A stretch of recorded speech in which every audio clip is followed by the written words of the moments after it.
Hello again. We're here today with Judy Barney, who's running for the Board of Education. Correct. And well, thank you. You're welcome to be here. I'm glad you're here. We've got a question just to start off. Why don't you tell us a little bit about who you are and a little bit about your campaign? Okay, my name is Judy Barney, and I am running for the Board of Education.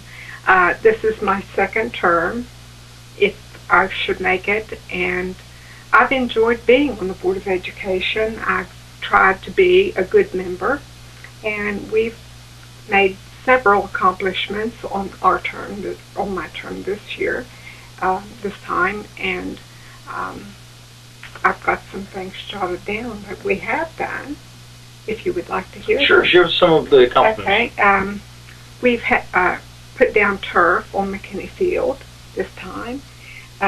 We've hired a new superintendent. Her name is Kathy Green, and she's done a wonderful job. And she's actually been a blessing. She's almost got things done even before we've asked her. She's right, Johnny on the spot. And our schools are improving. Flemington Elementary is an exemplary school. It was the first exemplary school in Taylor County, and it's been a very good school ever since. It's a school of excellence. We've also just got really good news because we passed the levy. We don't have to worry about that for another 5 years. Our graduation rate at in Taylor County for Grafton High School is now 92%, which is very good for the state.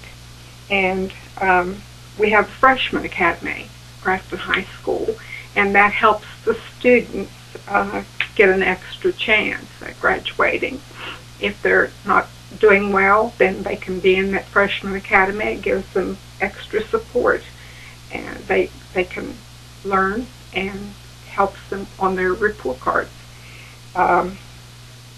We've repaved the tennis courts, and unfortunately we just found out last night at the board meeting that we just had that there is a crack in the tennis court, but now we've got that to work on, something else. We've improved our schools. We've done a lot of work on the schools. Air conditioning in some of the schools. We've made a lot of improvements. We've done things that had to be done, and we've also done some things just to improve them. Not necessarily that had to be done, but like I said, we put air conditioning in some of them, which helps the children.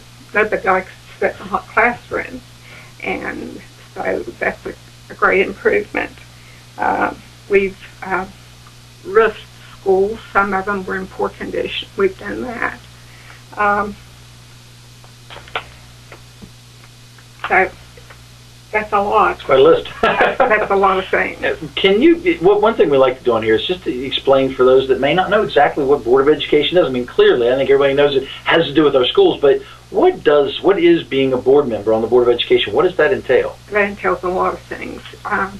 We approve just about everything that has to happen in our board. We approve the hiring, and we also approve, like last night, there were some teachers that wanted to leave the school. They wanted to get out of contracts. Well, we felt that it was a crucial time in our in the children's school year, and we did not approve this. That was just one particular thing. There were 2 teachers, and we didn't approve that. And that was a public meeting, so I'm not telling anything that couldn't be told. But we felt because it was something that had to, we did not want to let those teachers out, so we did not approve those.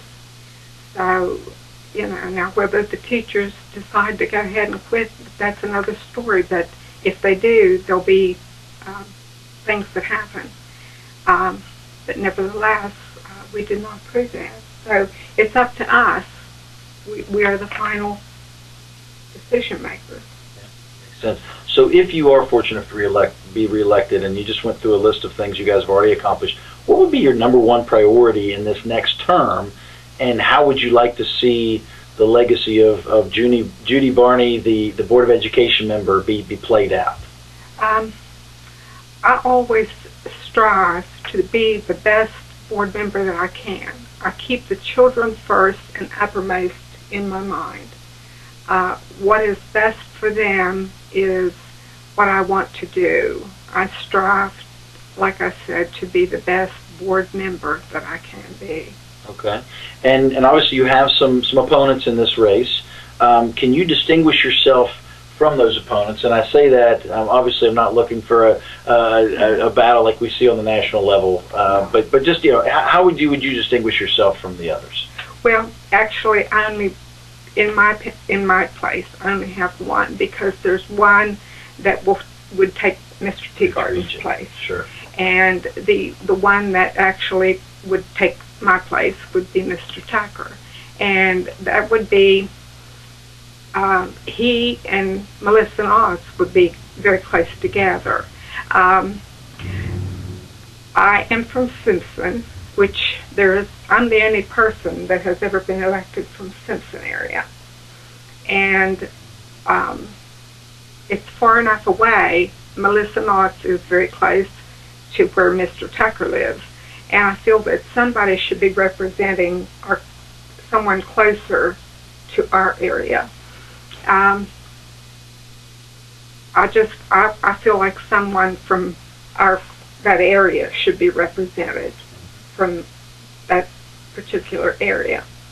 And I don't know that I would be that much better than he would be, but I have more experience since I've served 4 years, and I know the ins and outs of the board. There's a lot. Like last year, last term, we were faced with a $250,000 cut from the state, and it's really a scary thing whenever you have your treasurer come in and tell you that we're going to be cut back $250,000. Sure, that's not a small amount. No, it's not. And whenever you begin to wonder, what are we going to do? Who's going to lose jobs? Well, we managed to hold on, and no one lost jobs. We did not have to risk anybody. And we moved them around in such positions that we could hold them and keep from losing people's jobs. And we were very, very fortunate that we could do that. So obviously, as a Board of Education, you're kind of on the forefront in some way to our county, because you're interacting with our youth, and that's the focus of what you're doing. So as you look forward and you see Taylor County and our future, and the future is now, but what do you see as our biggest challenge, either now or in the near future? Well, as you say, the Board of Education is one of the largest, and maybe the largest, employer in Taylor County. The children is the greatest thing that we have. And we don't want to see the parents lose their jobs. We want to see our children be able to grow and be educated well. We want teachers to move into Taylor County. We want to see good teachers. We don't want to see teachers leave, like the 2 that were going to leave.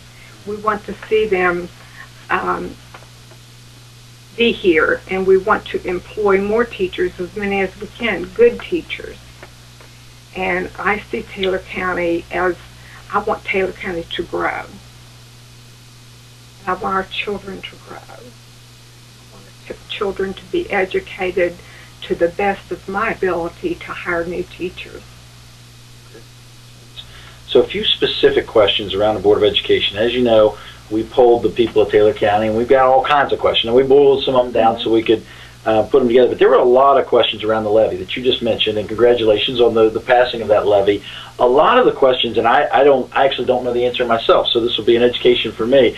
Why does the school board levy have its own election, and the costs associated, where a lot of people are going with this, the costs associated with that election versus having it in, say, this election in the primary when a more substance amount of voters will be going? There's few reasons for that. There's a lot of people that feel that the levy is not necessary. And a lot of times, if you put it with the regular election, a lot of people are against it. Okay. And they would vote no. Gotcha. So it's broke out as a separate, in thinking that the folks that would go to that election would be more likely to vote against it. Okay. But this time, it passed in every precinct. Every precinct. Every precinct. What is the cost for that special election? I think it was right around $17,000 or $18,000. I'm not certain. Gotcha. And one of there were a lot of questions from different angles on this, so hopefully I've done the people well by trying to boil it down. How do you feel, and maybe the board as a whole? I mean, spirituality and its place in education. There's battles all across the land about this stuff. But what's our philosophy in Taylor County, or yours personally as a candidate, in how that plays out? My personal, and I can only tell you my personal, is when we took God out of the schools. Because I think that in itself was the only time that some children heard about God. And I think that for that reason alone, they should have at least had prayer to begin the day and the pledge to the flag. Okay.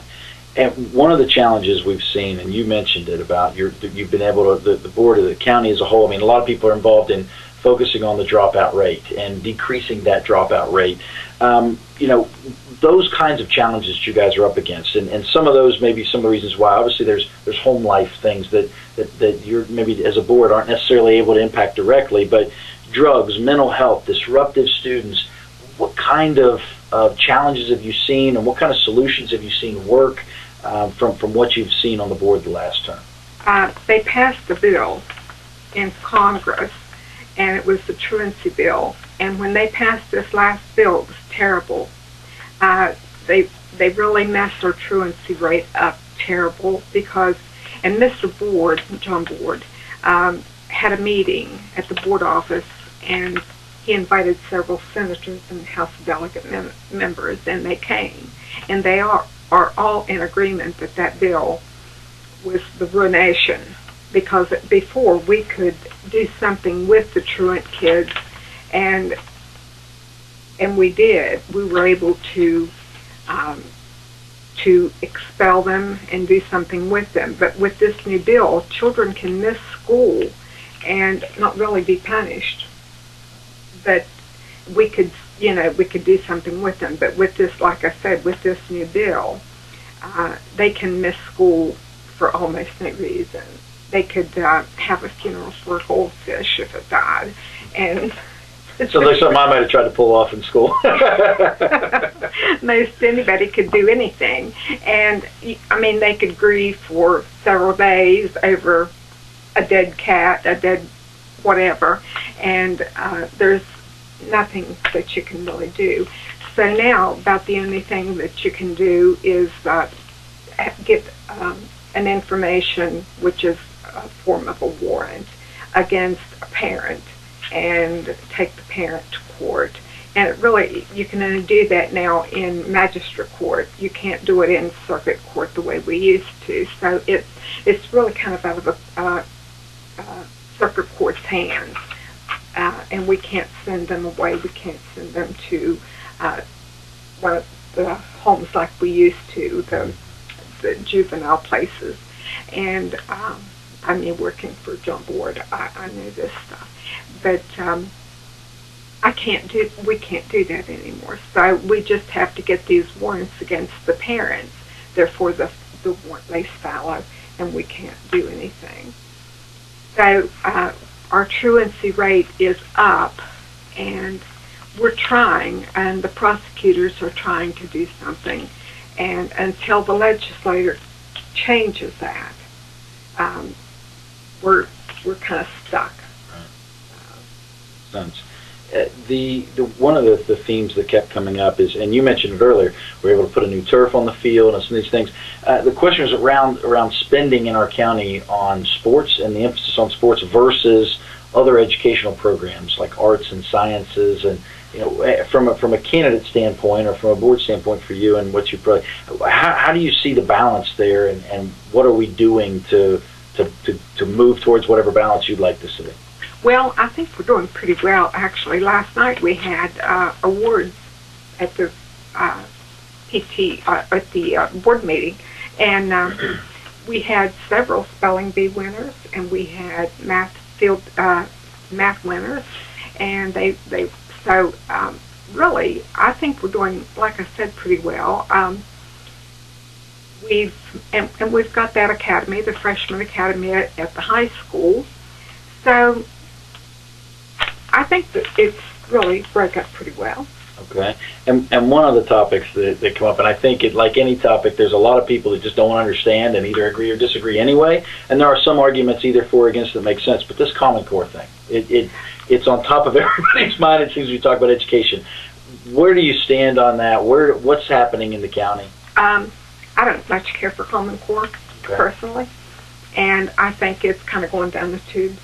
I don't believe it's going to be with us much longer, but that's my opinion. It's just a personal opinion. I never did really like it. And is that something, I mean, the local board doesn't have much control over that, no, right? We That's don't. an edict put down by the state? It's the state. Right. And as we're talking about that, just as an aside, knowing you've been in there a term, have you seen some of the power or I guess locus of control or directional abilities transitioning to the local level, or is it are you still very beholden to the state? We're beholden to the state, and now there are administrators and the curriculum people that pick the curriculum.